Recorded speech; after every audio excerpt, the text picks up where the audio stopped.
Magso-solo ride tayo ngayon, guys. Cause why not? No destination, just pure rides. Let's go. Ako para pang uulan, no?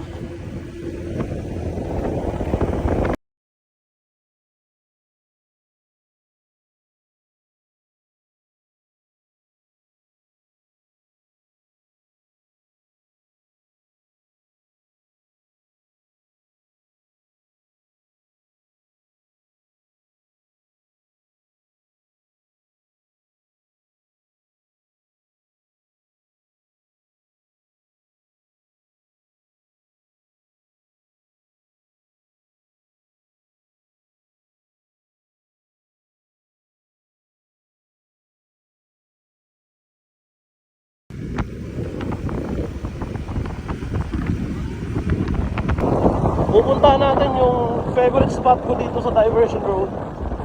Magkakape tayo. Let's go! Here we go! Why not, diba? Ito one of my favorite spot na pinupuntahan dito sa Genocide. Hindi ka na.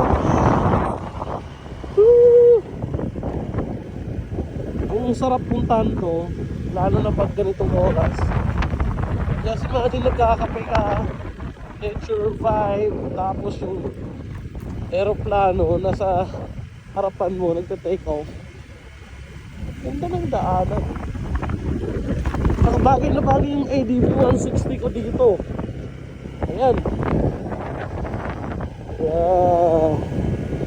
Off-road gaming. Welcome to Don Ricardo's Chocolate Factory. Oh, look at this place. Diba? Nature. Ayan yung Hayahay Hills. Oh.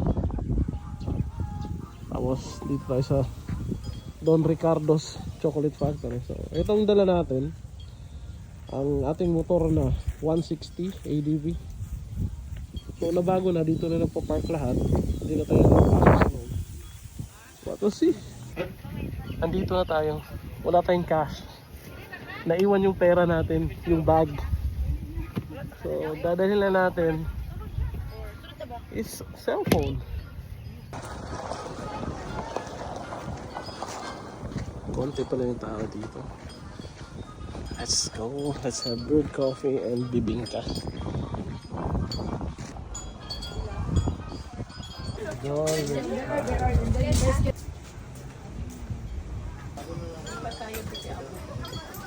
Cash, ma'am, pwede ano? Gcash lang. Yes, Isa ka ano, brewed coffee na putumay, ano, bibingka. Okay, good thing is meron siya ng Gcash. Laking cash na gano'n. Yeah, brewing our coffee, guys. Dahil not family, let's go. Okay, tapos na tayo umorder. So maghahanap na lang tayo ng spot. May mga bike for rent, kids, toddler, at saka yung pickleball na nauuso. Pwede kayo mag-rent dyan. So I think I found a spot there. Let's go. Kagandahan talaga dito is yung mga kids. Pwede mag-enjoy. Pwede mag-bike. Like this. Is having fun. So dito tayo. Ganda. Pwede tayo magduyan dito, ano.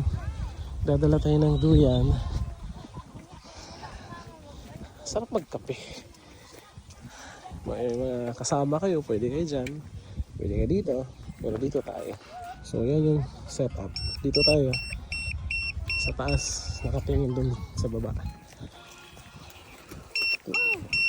Kunin natin yung order. Yes sir. Fresh air.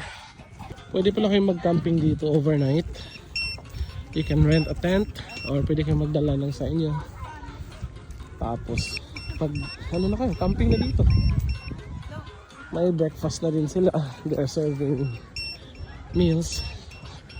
So dito na lahat. Here's our order. Thank you. 105, 120 ang we have here the brewed coffee and bibingka. Thanks, sir. Yan, self-service dito. Pero ito yung one of the best bibingka na natikman ko. Oh, okay. This is my point of view here sa Don Ricardo's Chocolate Factory while having my coffee. So, meron tayong brewed coffee dito na spill na kasi yung layo ng nilakad natin papunta dito sa taas. Of course, let's try it. Bismillah.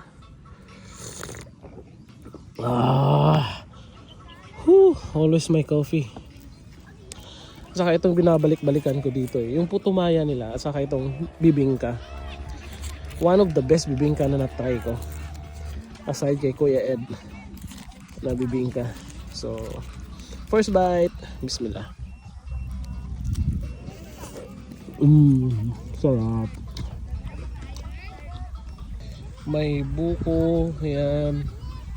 Tama lang yung tamis. Ang sarap na lasa. Then coffee, of course, wala. Sarap.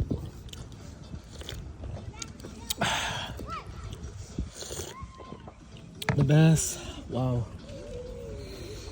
Alam nyo pag nagkakaedad na tayo, no sugar na, just pure black coffee. Good. Relaxing. Ganda dito, no? Magdadala ako ng duya next time. Daming hammock spot. Ayun, pwede ka dun, pwede ka dito, dyan, at saka dito. Next time, duyan tayo. One of my go to spot here sa Jensan pag pupunta ako dito sa Don Ricardo's is yung dito. Kasi nakikita mo dun sa lahat ng pumapasok. Oh my. Sarap ng hangin. Sarap mag-ride. Sarap. Kakawala ng stress. Peace of mind. Pinaka-importanting bagay sa buong mundo. Ang peace of mind. Tsaka coffee.